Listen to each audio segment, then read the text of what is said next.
Elaine, this is the only trauma level 1 center in the region, and 5 of those shot and injured were brought here today. They're listed, of those, 2 are listed in critical but stable condition, 2 are listed in fair condition, and hospital officials say that one of those brought here, they're still assessing the condition of that patient.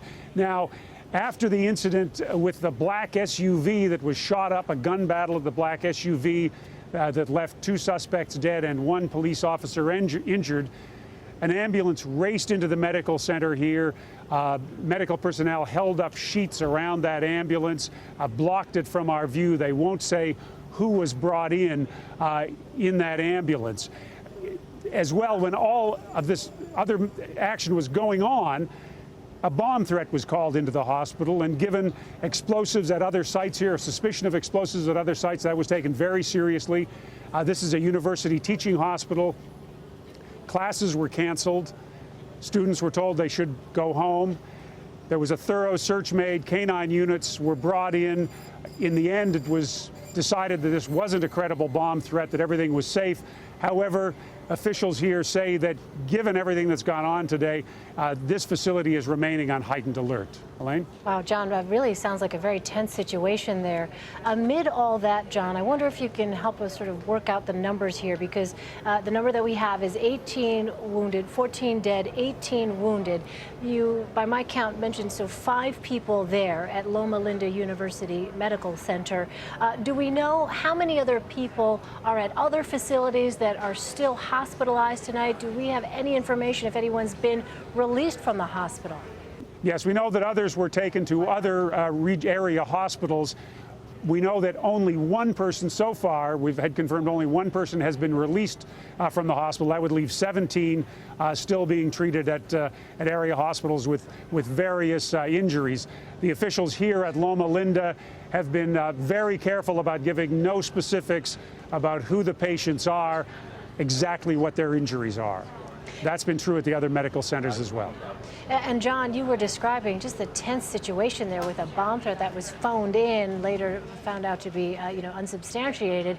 But what has the atmosphere been like? I realize you're posted there outside the hospital, and you mentioned that after the SUV exchange of gunfire with police and the suspects, when someone came in and was taken in via ambulance, the personnel threw up sheets. It sounds like a very tense situation.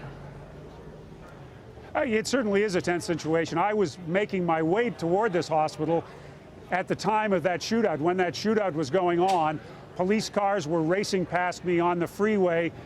We arrive here at the hospital, and there's a great deal of concern that there are gunmen out there, perhaps people intent on causing more harm.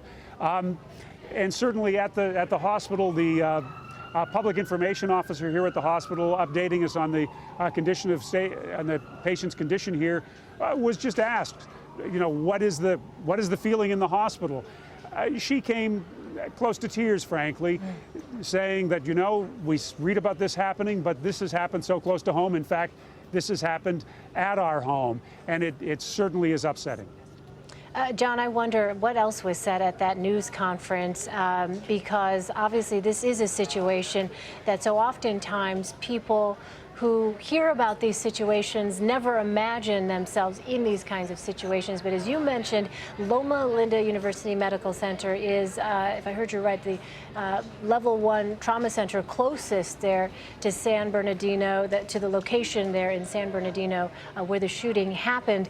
What else was said by the medical personnel as they begin this very difficult process of treating the injured, and from a personal perspective, I would imagine, as you were noting, this has been incredibly stressful for them as well, never imagining that even though they might train for these situations, they would actually have to take part in caring for victims of a mass shooting. Indeed, it is an unusual situation, was unusual and difficult here. At the same time, they stressed, we are prepared for a mass casualty event here at all times. Being the only level 1 trauma center in the region, They always have to be prepared for mass casualty events.